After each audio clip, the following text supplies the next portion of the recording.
Hello and good morning. So, I've been recently asked to do 3 different tournaments, namely a quad tournament, a hover tournament, and one for the pit. Essentially, if you're seeing this and you haven't seen the pit, it's one thing that I've been doing a few parts on recently, but it's a pretty darn fantastic roguelike, and decided to make some ACs based off all the characters there. So, got the Marine guy here, pistol and rifle kind of setup, grenade in the sides, missile pods in the back for some of the heavier stuff he starts with. We got the engineer over here, who is the only one that's been given a slight upgrade as far as his stuff goes, because he does kind of start off intentionally weak, but yeah, his craftable stuff is already added on him. So like energy stuff here, we got orbit pods, so presumably he made some turrets, presumably he made some energy components. So yeah, he's sort of there. Then we got the scout here. She relies on that pistol a lot, so I just gave her 2 of them for the sake of ammunition capacity. And the blade, relatively simple setup there. She's set up with ECM pods and missile distractors, so figured that would be a good emulator for the whole bonus dodge thing.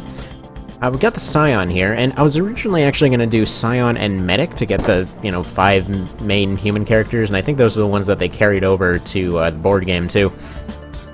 But yeah, no. It's weird. You can't really carry over the medic too well, because how exactly do you make that Healy gun thing work? But I tried to go for sort of a mid-game Scion in this case. So he's got his shield, he's got the cluster bombs for the shrapnel storm, he's got the pulse rifle here for the laser rifle, or laser pistol he starts with, and for his TK fist, he's got the Selena core. So we'll go with that. Oh, that's a little bit louder than I expected. And then lastly, we have my personal favorite, the warrior, aka Rapari, aka the bug guy with the knife gun. So for the sake of referencing the knife gun, he's got his pistol, he's got a blade in his offhand, and he's got flamethrower, because he starts off with one of those too. And yeah, scatter mines, because he starts off with a few explosives as well. So yeah, let's go ahead and see what happens here. Kind of a weird combination of things, but hey, if it works, it works. Alright, so first we've got Warrior versus Engineer. Okay.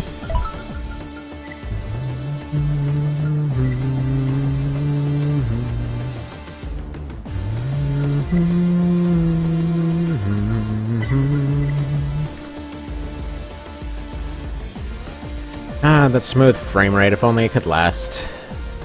But back to frame skip. Yeah, nothing that I do ever seems to fix the whole need for frame skip situation. Not sure why, but such is life. So all of them are set to walk instead of they dash and walk instead of jump for the most part. Figure A, it would be pretty fitting as far as the theme is concerned. Well, they appear to still jump anyway. But basically was asked for no boosting tournament in a few cases too, so this is kind of a test for that. Let me turn down the volume just a slight tad here. But yeah, so it was asked for no boosting tournament a few times, but it didn't quite want to happen, mostly because there aren't enough chips to fully turn off everybody for the entire fight, so there has to be some AI way to do it. And alrighty, well.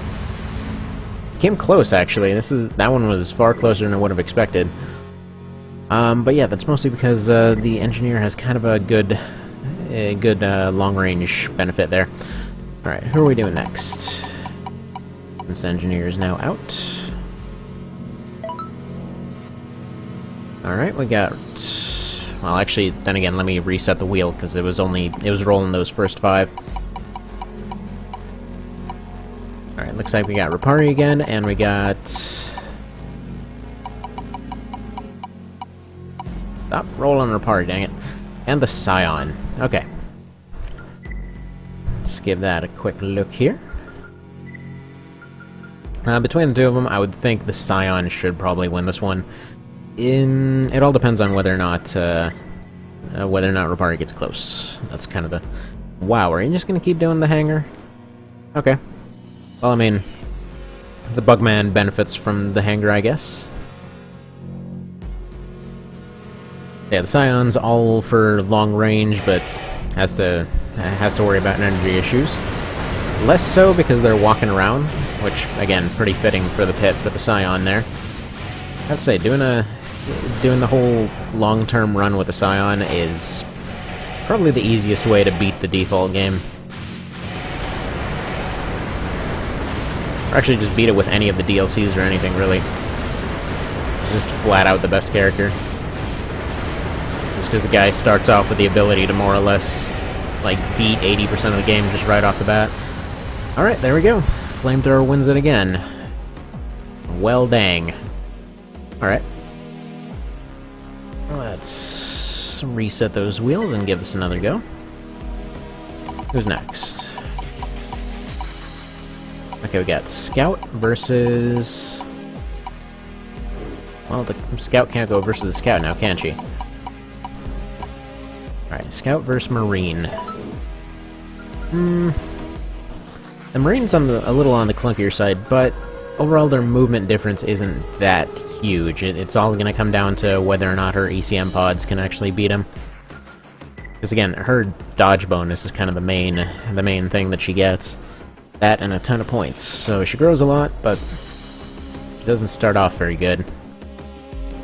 Well, she has the pistol and knife. Yeah, we'll see if the ECM pods do it.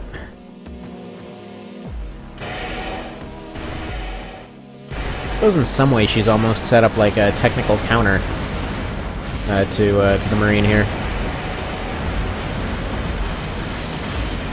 Alright, there we go. Those ECM pods are doing the trick, kind of. So far, so good. Huh. We might actually have a chance. Okay, first pistol's already burned. She's probably gonna have to rely on the blade here. This is the worst possible fight she could have gotten. But she does have the high-capacity ECM pods, so, you know, they should end up helping her quite a bit. I think once her ammo runs out, though, then she's gonna be in trouble at that point. Despite his utter inability to really defend against this stuff. Of course.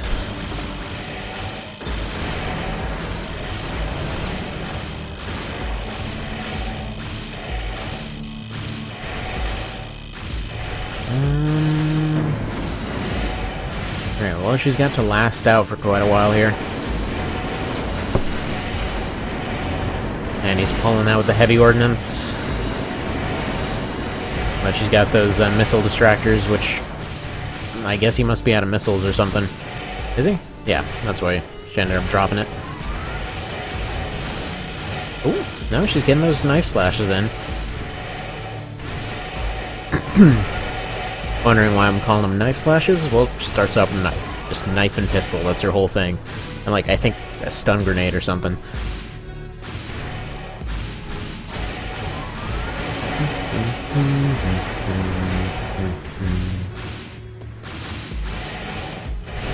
Okay, let's go for some of the better music towards the end game there. Oh, not it yet. Oh crap! What? That was sudden. Okay, actually, I completely misread who was who here. Never mind, she didn't have a chance whatsoever and just got friggin' iced. Wow. Alright. Well, that kinda leaves only two now, doesn't it? Okay, who's gonna be the better fighting guy? I mean, I guess it's fitting, because they are the two fighting guys. Alright, let's give this a go. Personally, my money's on Rapari for this one. Just because he's got far better armor and, well, a flamethrower, but we'll see. He's really got no counters to anything, is kind of his main problem, though. It's just like, I like to call him the barreling bug, because literally he barrels down hallways, and if that doesn't work out, well, that's about done then. He's got almost no healing rate to actually recover out of damage, so just kind of relies on his armor and knife gun for the most part. And flamethrower. That helps clear out hallways. Still my favorite guy from the original game, though.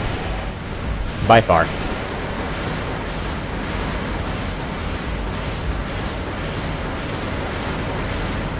And no, I guess the Marines got it. Or does he? Oh man, that was a quick turnaround. Oh man. Holy crap, that... Okay, that was the most absurd turnaround I've actually ever seen. Wow. Alright, well, there you go. Mr. Rapari Bugman wins it. It's not his actual last name, but I always like to call him Rapari Bugman. Anyway, see you next time.